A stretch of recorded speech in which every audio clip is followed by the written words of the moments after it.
Hey, what's up, guys? Back again. It's been a while, hasn't it? Yeah, I've just been really busy with school and stuff, and I finally got a little break, so I decided to go ahead and continue this series. Roll the clip.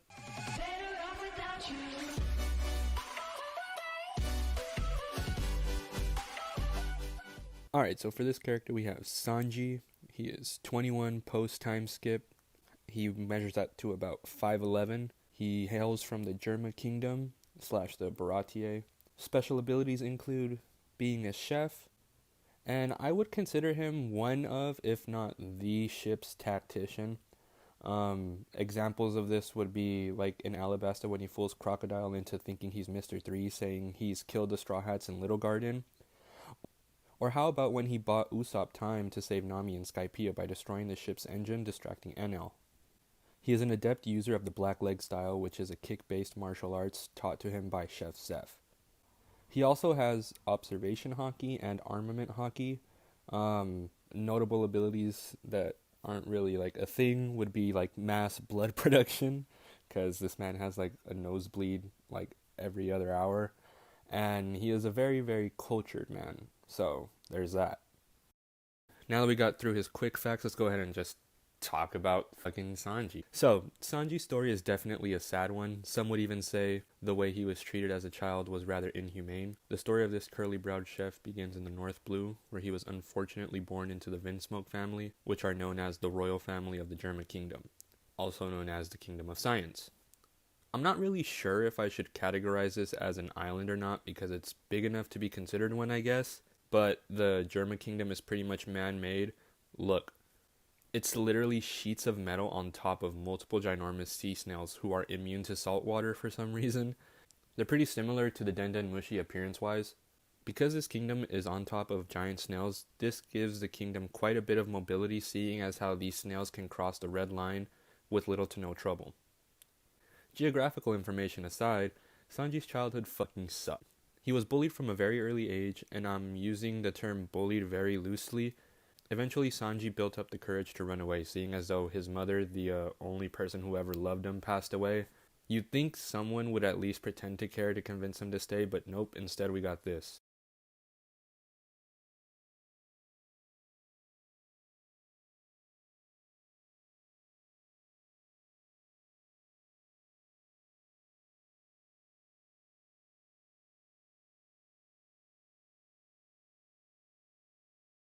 Good old dad, am I right?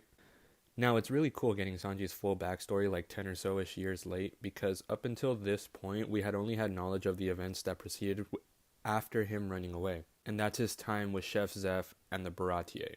But I won't bore you with that. I would mention though, in the manga, Zeph eats his foot. He doesn't just starve like in the anime. My guess is that it was too gnarly to like animate for the TV, so they had to like switch it up with the whole anchor thing. Fast forward a bit to when Sanji joins the Straw Hats and we get taken on a journey to fanboying over this perverted, funny, suave, curly-browed chef. Those words put together to describe him make him just a naturally unique character. I mean, explain to anyone like, yeah, he's this pirate chef who wears a suit, values being a gentleman, yet also shows his pervy side.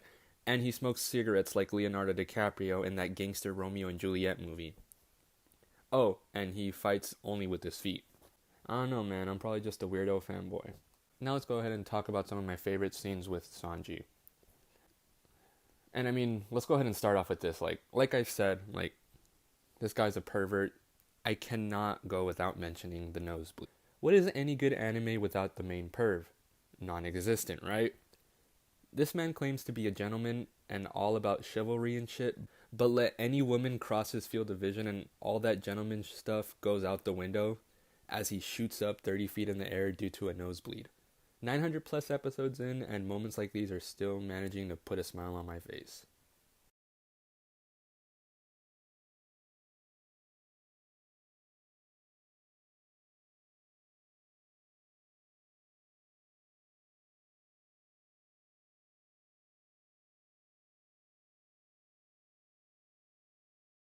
Again, another notable moment for me that is going to stick with me for the entirety of this series is Sanji's backstory.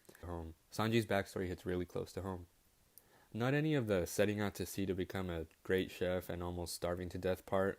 I actually relate more to the having daddy issues and the abandonment part. Jokes aside, though, I really like everyone's side story. There's always this reoccurring pattern that no matter how shitty a situation is, none of these guys, meaning all of the backstories that we've gotten, including the main antagonist and supporting cast, they never gave up. And they used that depression as fuel to become greater. One of the most memorable fights for me would be the fight with Satori up in Skypiea.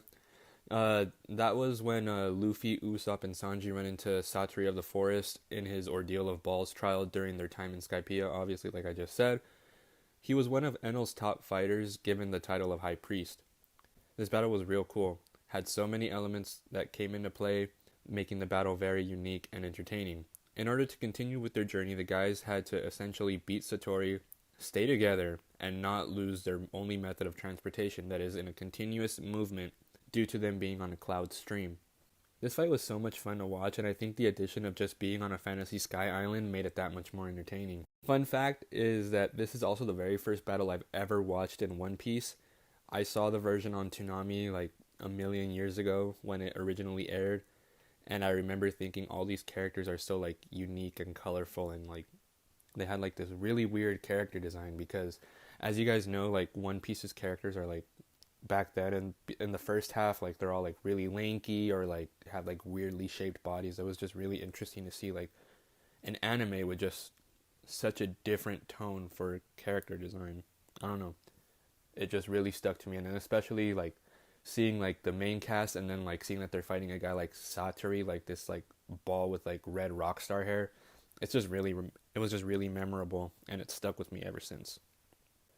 There was also this very interesting fight he had with knives. It was right before the time skip, not really sure what to label it as in terms of arcs, since it kind of serves as a transition period between two arcs that are directly related to each other. Some of you may already know what I'm talking about, but for those that don't, I'm talking about the train scene in between Water 7 and Eni's lobby where Sanji fights with two kitchen knives. It was really cool to see how experienced he is with anything other than his legs and feet in combat. It had me thinking like all these fan theories of like seeing Sanji and Zoro go head to head with swords. It would have been fun to watch. And speaking about fighting with Zoro, what's any memorable moment in relation to Sanji without talking about his fights with Zoro? I don't have a specific scene in mind for this because every time these two are on a mission to piss each other off, it's always hilarious and a good time.